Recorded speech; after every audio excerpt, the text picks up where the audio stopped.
So this Monday is our commitment to fast and pray together the first Monday of every month for the year. Going to skip breakfast and lunch. And then this time we're going to meet from 6 to 7 p.m. at the church for prayer. So if you're able to make it, wanted to invite you out for prayer.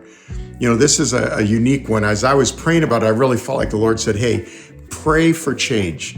Now, Hebrews 13:8 says this, that Jesus Christ is the same yesterday, today, and forever.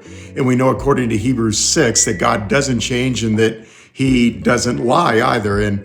But that's a challenge for us because everything else in our lives changes. Like in Isaiah, it says that, behold, I'm doing a new thing. Don't you perceive it? Which that means that we're going to change even if God is not. So the first thing was this. Let's navigate change close to God's heart. That was my sense of what we need to pray for.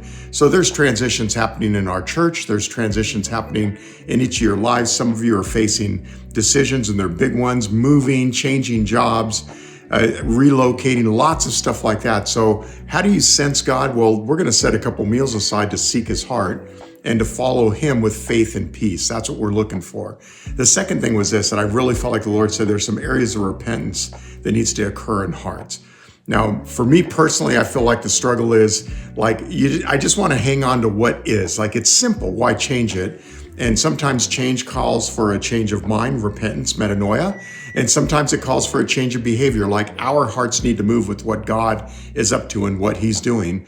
So I think some of it is personal. How do we follow God? Offer to him the things that keep us stuck. And we're going to set aside a couple of meals to break down our flesh so that we can dial in our spirit. I hope that makes sense. And then the last one was this, is that believing for people in our lives that are really needing the transformation, release of grace of God in their life. They need to know him. They're stuck in alcohol. They're stuck in sin. They're stuck in brokenness. They're stuck.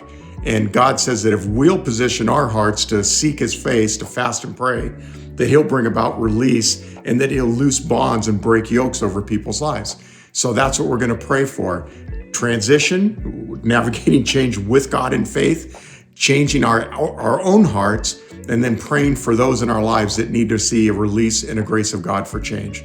So this Monday, breakfast and lunch, fast, from 6 to 7, we're meeting at the church for prayer. To be myself and the elders together to pray together, and then you can break the fast. So I want to encourage you, participate, believe God in faith for breakthrough as we journey this year together and dial into prayer.